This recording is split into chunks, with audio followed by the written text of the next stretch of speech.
Bonjour, nous nous retrouvons en ce mardi pour continuer notre lecture biblique et aujourd'hui nous allons lire le chapitre 14 de la Genèse.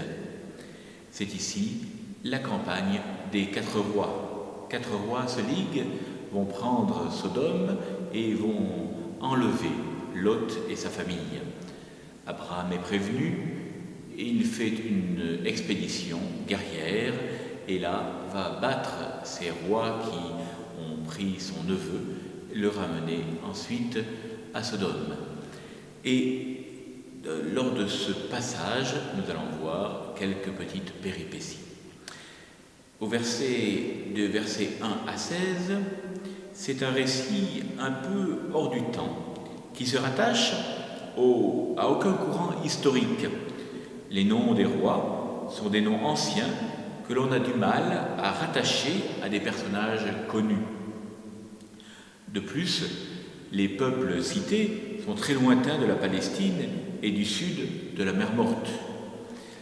Quoi qu'il arrive, ce récit fait d'Abraham un grand guerrier et un vainqueur désintéressé, indépendant, magnanime dans ses rapports avec les rois locaux.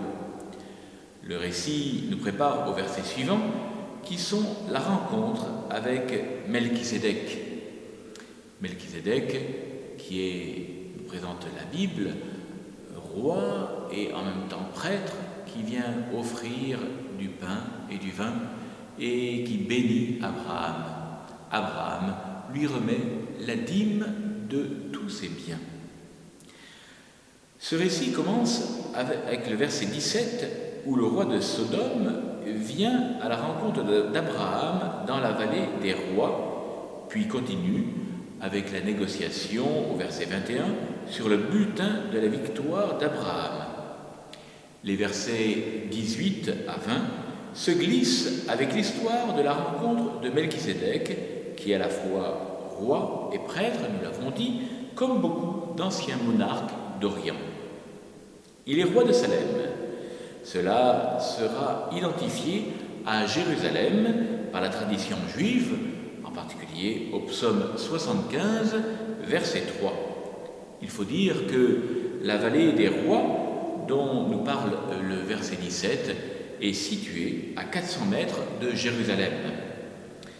Melchisédek est aussi prêtre du Dieu Très-Haut. Cette appellation, prêtre du Dieu Très-Haut, cette divinité, porte un nom composé, El Elyon, dont chaque élément, El et Elyon, sont des divinités que portent des divinités, des dieux du panthéon araméen et phénicien. Le verset 22 l'assimile à Yahvé, le vrai Dieu d'Abraham et d'Israël, comme nous le verrons plus tard dans le psaume 77 au verset 35.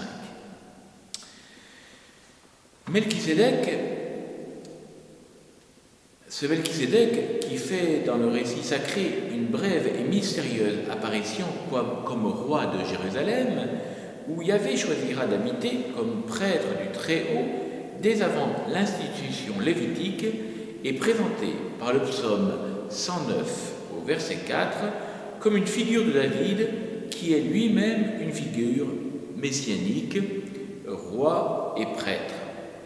L'application au sacerdoce du Christ est développée en hébreu au chapitre 7.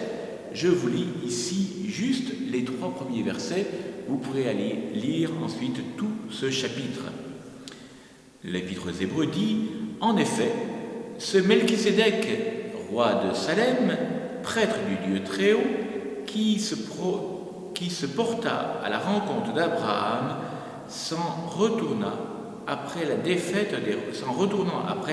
des rois, et qui le bénit, à qui aussi Abraham attribue la dîme de tout, dont on interprète d'abord le nom comme roi de justice, qui est aussi roi de Salem, c'est-à-dire roi de paix, qui est sans père et sans mère, sans généalogie, dont les jours n'ont pas de commencement et dont la vie n'a pas de fin, qui est assimilé au Fils de Dieu, ce Melchisédek demeure prêtre pour toujours, nous dit donc ce chapitre 7 de l'Épître aux Hébreux. La tradition patristique a exploité et enrichi cette exégèse allégorique, voyant dans le pain et le vin apportés par Abraham une figure de l'Eucharistie et même un véritable sacrifice, figure du sacrifice eucharistique, interprétation aussi reçue dans le canon de la messe, c'est-à-dire dans la prière eucharistique numéro 1. Plusieurs pères avaient même admis qu'en Melchisédek était apparu le Fils de Dieu en personne. Voilà, nous continuerons demain de travailler ce chapitre 14 et en particulier cette rencontre entre Abraham et Melchisédek, en particulier avec les bénédictions qui vont être données.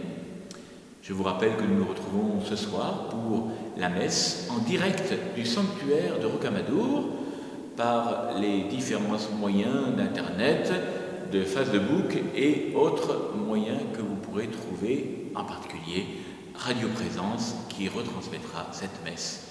Je vous dis donc à ce soir pour prier particulièrement pour toutes les personnes malades et pour demander au Seigneur de nous délivrer de cette pandémie.